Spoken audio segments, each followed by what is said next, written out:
না, আমি খালি তার দাসী করেই যাব, কিন্তু আমাকে সে মূল্যায়ন করবে না।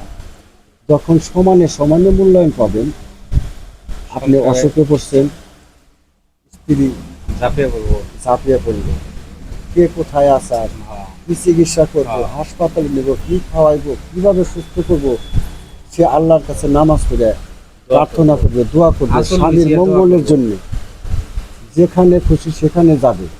এই হলে সতী সাবিত্রী স্ত্রী। আর ভালো স্বামী ও সতী সাবিত্রীর আর একটা ঘটনা দেখেন, সতীত্ব না, মেয়েদের সতীত্বের শেষ নাই। আমরা কোনো এক গল্পে শুনছি মুরব্বীদের মুখে, কোনো এক পুরুষ সে পরবাসী ছিল, তার সুন্দর রমণী থুইয়াও সে বাইজিতে যাইত। বাইজি খানা তো চিনতেন, মানে এটা তার বদ অভ্যাসে পরিণত হয়ে গেছে।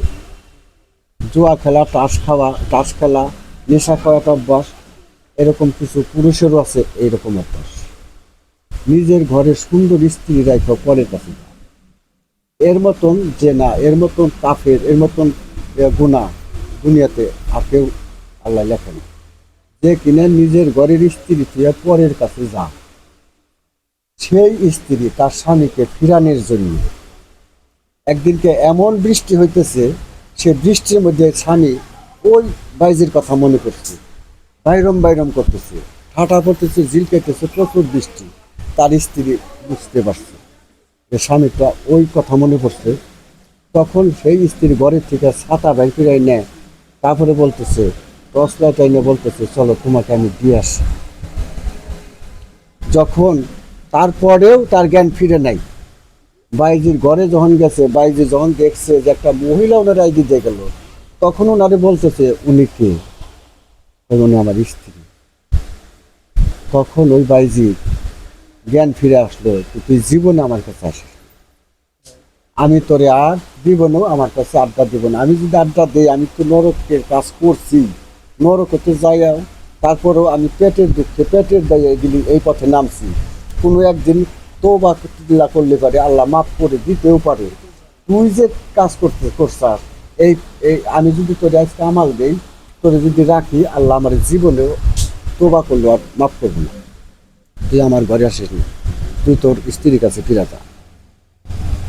কোনো স্ত্রী চায় না তার স্বামী দ্বিতীয়বার বিয়ে করুক, আর ওই সমস্ত পর নারীর কাছে যাওয়া তো দূরের কথা। বৈধভাবে বিয়ে করবো কোনো স্ত্রী অসুখে পড়ে রয়েছে, ক্যান্সার রোগ হয়ে রয়েছে, তাও কইব কি, আমি থাকতে আমার আঘাতটা দিও না, আমি মরে যাই না, তারপর যাবো না, তাই পাই নাই গেলি। অবশ্যই তাও তার স্বামীর ভাগ কাউকে দিতে চায় না। যে আমরা সেই স্বামীরা এইরকম অবৈধ কাজের সাথে অনেকেই জড়িত, সাবধান, অবৈধ কাজ কেউ করেন না। কি আছে একই জিনিস, শুধু ধলা আর কালা, বাহিরে কেবল, ভিতরে সবার একই জিনিস, একই রাঙা। হয়তো আপনার ফেসটা সুন্দর, আপনার দেখতে সুন্দর, আপনার কথাটা সুন্দর, আপনার হাসিটা সুন্দর, আমার স্ত্রীর ভিতরে হয়তো এই রংটা নাই। ওটাও নিয়ে আসো। তারপরেও বুঝবেন যে পরের স্ত্রীগোর সাথে রং করে কথা কয়, ঘরে আসলে মুখ কালা হয়, এইটা কিন্তু মহিলাদের স্বভাব না রে। পরের সাথে একটা হাসি খুশি বেলাইনে কথা কয়া যায়, স্ত্রীর সাথে কিন্তু এতটা হাসি খুশি আসলেও আসে না। আমিও পুরুষ, আমিও জানি, বাহিরে অনেক সময় অনেকটা প্রশ্ন করলে তার উত্তর হাসি খুশিভাবে না দিলে, সে তো আমার স্ত্রী নেয়, সে তো আমার কমান্ড মানবে না। আমি তো এটা ব্যবসা করি, ব্যবসার খাতিরে হইলো হাসি খুশি দিয়ে কথা বলতে হবে। আর তুই তো আমার ব্যবসার লোক না, তোমার আত্মার লোক, অন্তরের লোক, তোর সাথে আমার এত হাসি খুশি দেওয়ার লাগবো কে? এই যে একটা ভূত, এই যে একটা জ্ঞান, এইভাবে কিন্তু ক্যাপচার করা যায়। তো তার থেকে ওই বাইজির ঘরের থেকে ওই পুরুষটা আসলো, আজীবনের জন্য সে ভালো হয়ে গেল, তার স্বামীকে সে ফিরিয়ে আনলো কিভাবে? কতটা ধৈর্যের পরীক্ষা দিতে দিতে তার স্বামীরে তার অবৈধর কাছ থেকে ভালো পথে ফিরে আনবে। তা আপনারা ইচ্ছা করলে অনেক কিছু পারেন, একটা পুরুষে ভালো পথে নিতে পারবেন, খারাপও বানাইতে পারবেন।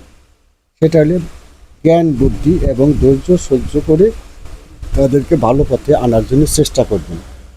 আর আমরা পুরুষরাও লোভী, ভালো একটা মেয়ে পাইলে, ভালো অর্থশালী পাইলে সেই দিকে আমরা বেশি ঢুকে যাই। লোভ করি, ঢুকে যাই। এই লোভটা করেন না, এটা ক্ষণিকের জন্য, এটা দুর্নাম ছাড়া সুনাম হয় না, কেলেঙ্কারি হয় বেশি। তো যা হোক, অনেক কথাই বললাম, কথার তো শেষ নেই। যখন ব্রাকে চাকরি করছি কথা কইলে ঘন্টার পর ঘন্টা বলতে পারছি, এখন ওর থেকে বঞ্চিত হয়ে গেছি, অনেক কথাই ঠেকে যাই। এখন যতটুকু বললাম ভুল ত্রুটি হলে ক্ষমার চোখে দেখবেন এবং আমার জন্য দোয়া করবেন। আমিও আপনাদের জন্য দোয়া করি। আল্লাহ সবাইকে ভালো রাখুন, সবাই ভালো থাকেন, সুস্থ থাকেন, এই কামনা করে আমি বিদায় নিচ্ছি। আল্লাহ হাফেজ।